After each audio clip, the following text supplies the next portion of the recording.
7,500 people now qualify to the solo victory cash cup finals. That means that it is easier than ever to get your first earnings. In today's video, I'll be going over everything you need to do to qualify and win a game. The first thing we need to talk about is queue timing. How you time your queues is one of the easiest ways to ensure you qualify. Now, the Solo Victory Cash Cup Opens is only 2 hours long, and the finals is only 1 hour. So the way you want to queue in Opens is different to before. Starting off, I want to talk about late starting and whether it's worth it or not. And even though the tournament is only 2 hours long, late starting can still be a relatively viable strat. If you want a late start, it is extremely important that you late start with 30 minutes into the tournament, not 10 or 15 minutes. When late starting 30 minutes, you'll have a way easier tournament as a whole compared to someone who starts on time. What we need to understand is that it doesn't matter how we qualify,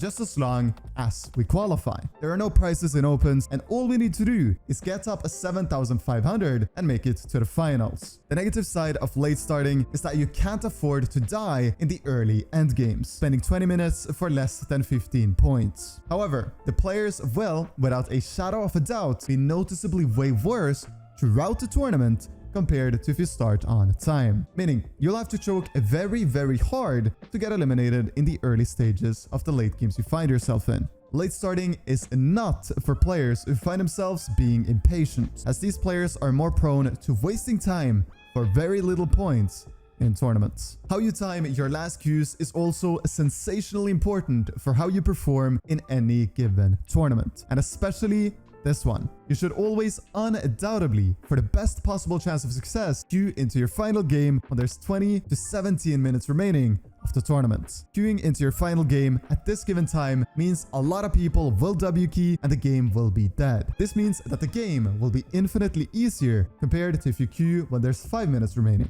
It doesn't matter if you have 1 or 4 games left. If you're within qualifying range, queuing on the 20 to 17 minutes remaining, you will statistically speaking have the highest chance of success. Naturally, there is one exception, and that is if you need a ton of points. If you need a win with 20 elims when there's 20 minutes remaining and you have 2 games, then you should try to queue into 1 game, W key, get as many elims as possible, and then ask yourself, can I qual in this game with the loot I have? Is there still enough placement points for me to qual? Or do I need to leave so I can get more placement points and the needed elims to qualify? Generally speaking, however, queuing into your final game on 20 to 17 minutes remaining will always, without any doubt in the world, be your best bet. The meta this season is a little bit different to other metas. Naturally, there's a new movement item in the game, which is super OP to have, that being the katana.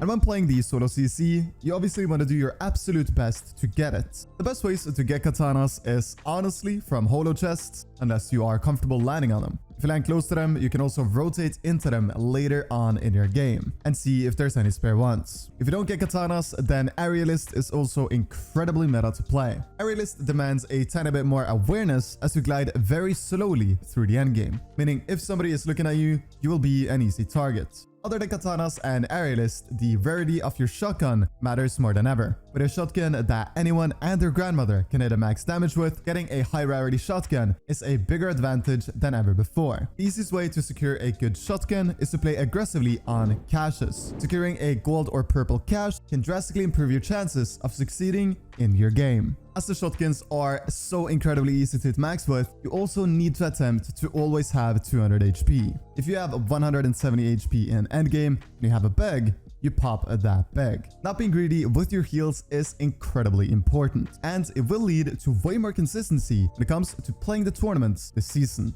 Next up, we gotta talk about one of my most asked questions. Should I W key the first game of the solo CC or not? Now, since 7,500 people qualify, I think you can easily make it by just playing patiently, boxing up, and going on TikTok to wait until the end game. However, if you are someone who is looking to get a phenomenal placement in Opens because you don't care about just qualifying, you care about doing great, and getting a high elim first game would help you out a lot. Naturally, before thinking about full-on W keying, you should ask yourself, what are my strengths as a player? Because if your strength is not W keying and you get eliminated 15 minutes into the game, getting 7 points, then that is much worse than last season since the tournament is only 2 hours long. Time is heavily limited and you want to always try to get as many points on average per minute as humanly possible. Now me personally, I am not a terrible fighter, but I know that the only way in the world I have a chance of not qualifying is if I get into a fight and lose it. So I am just going to be playing placement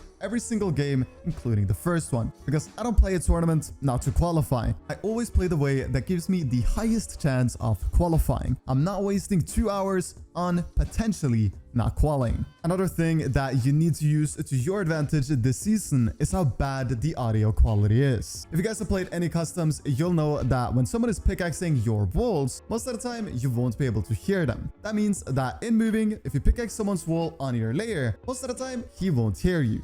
This means that you can get a free refresh super easily this season by simply pickaxing and box fighting in moving. Naturally, you want to have awareness over your opponent. If you see that your opponent is staring at you, then it's probably not a great play to go for. But very often in solos, people are super unaware and being aggressive on their walls can lead to a free elimination. Winning games comes down to what you have for heal off. A lot of people like to box up in 5th zone and use the jelly angler augment to have a box full of jellyfishes that they can go back to when the final moving is closing. But even a slurp juice gets you remarkably far. If you pop a slurp juice the last second of the final moving, you'll be able to live for 22 seconds on that one slurp juice alone. Add 6 splashes and you'll be able to live for 34 seconds. And if you have a med mist on top of that, you'll survive for 49 seconds. This season, more than ever, you need to be aware of your healing and use it as effectively as possible. There will be games where you'll have no whites in final moving, and in those games, you just need to be incredibly confident and get siphon elims. I personally think that 7,500 people qualifying for the solo CC is a great thing. It gives so many players an opportunity to get some earnings. I am slightly disappointed that the finals are only 1 hour long, and according to the released rules,